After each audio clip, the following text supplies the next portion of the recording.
बढ़ती गई। तो मेरे मन में ये ख्याल आता है कि हम लड़कियां इतनी कमज़ोर कब से हो गई कि अगला इंसान हमें मैं सिर्फ ये मैसेज पहुंचाना चाहूँगी लड़कियों तक कि सिर्फ सुंदरता से हटकर या फिर खुद को सुंदर बनाने से या घर के कामों से थोड़ा सा निकल के खुद को सशक्त बनाने में ध्यान दें। चाहे वो सिलाई के माध्यम से हो, चाहे कोई आप बुटीक लेकर बैठ रहे हो, पर फिर भी खुद की कमाई जो है वो बहुत ज़रूरी है लड़कियों के लिए। आज के टाइम के अंदर खुद को सशक्त बनाना बहुत ज़रूरी है कि कल को अगर कुछ भी होता है आपके साथ में तो आपके पास आपकी इनकम रहे, आपके पास आप खुद अपने पैरों पे खड़े रहें कि कल को आपके ऊपर कोई इस तरह अत्याचार नहीं कर सके कि आप एक जानवर हो किसी के लिए, कि आप मार दिए गए हो, आपकी इतनी भी वैल्यू नहीं है समाज के अंदर।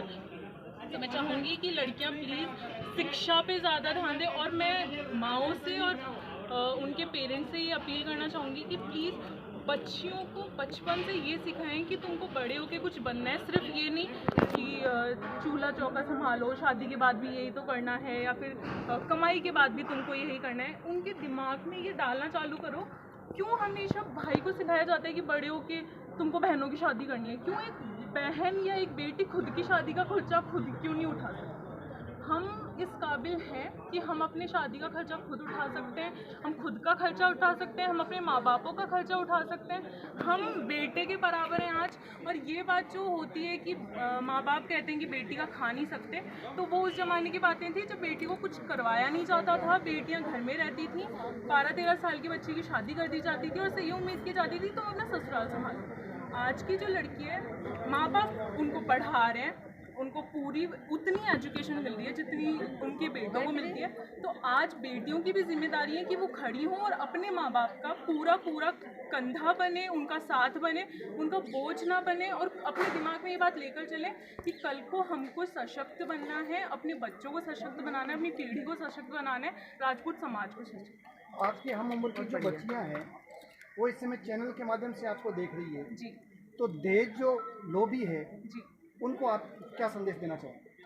मैं दहेज लोभियों को तो कुछ नहीं संदेश दे सकती, क्योंकि जिनके दिमाग में कीड़ा है उनसे बात करना बेकार है। मैं उनसे बात करना चाहूँगी जो सल्यूशन ढूंढने की कोशिश करते हैं। मैं उनसे बात करना चाहूँगी जिनका दिमाग इतना है कि वो ये सोच सकें कि हमको कुछ करना है समाज में, जिनको बात समझाई जाए तो उनको समझ में आती हो।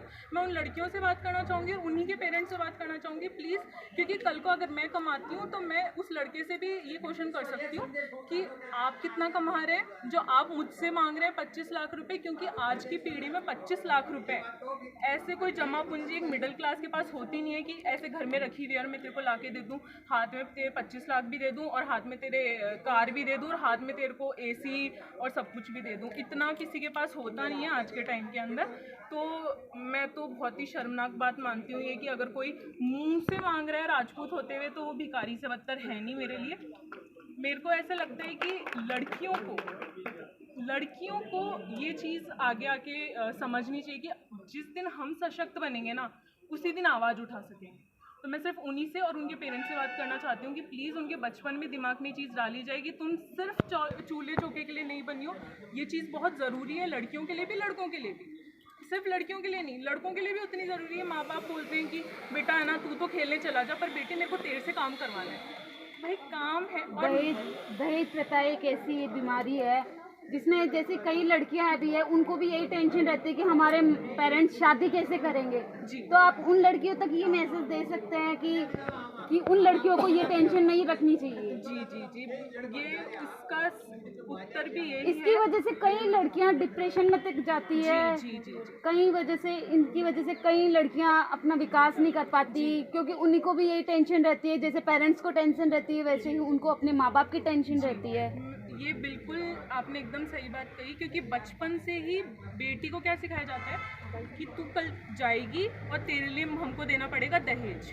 बचपन से पेरेंट्स ये नहीं सोचते कि जो 25 लाख रुपए वो उसके शादी में लगाने वाले हैं, या 10 भी लाख या 20 भी लाख, वो उसके एजुकेशन में लगाए। अगर उसको छोटा, अगर मैं नहीं कह रही कि उसको सरकारी नौकरी बनाओ या उसको DM CM ही बनाओ तुम लोग, पर एटलीस्ट तुम उसको इतना सशक्त बना दो कि कम से कम वो अपना पार्लर खोल सके, इतनी तो उसमें स्किल्स डालो, अपना बुटीक खोल सके। लड़कियां बस अपने पैरों पे खड़ी हो, तुम 15,000 कमाओ, 20,000 कमाओ। जो दहेज की टेंशन में लड़कियां जी रही है, वो ये टेंशन में जी कि हम खुद को कैसे सशक्त बना के खुद के पैरों पे खड़े हो सके। और जो पेरेंट्स ये चीज़ की टेंशन ले रहे हैं ना कि हमको कल को इनको देना है, तो वो लड़कियां ये टेंशन ले कि हम कल को पेरेंट्स का कंधा बन के खड़ी हो जाए। तो ये ज़्यादा बेहतर रहेगा मेरे अकॉर्डिंग कि लड़कियां सशक्त बनने के बाद।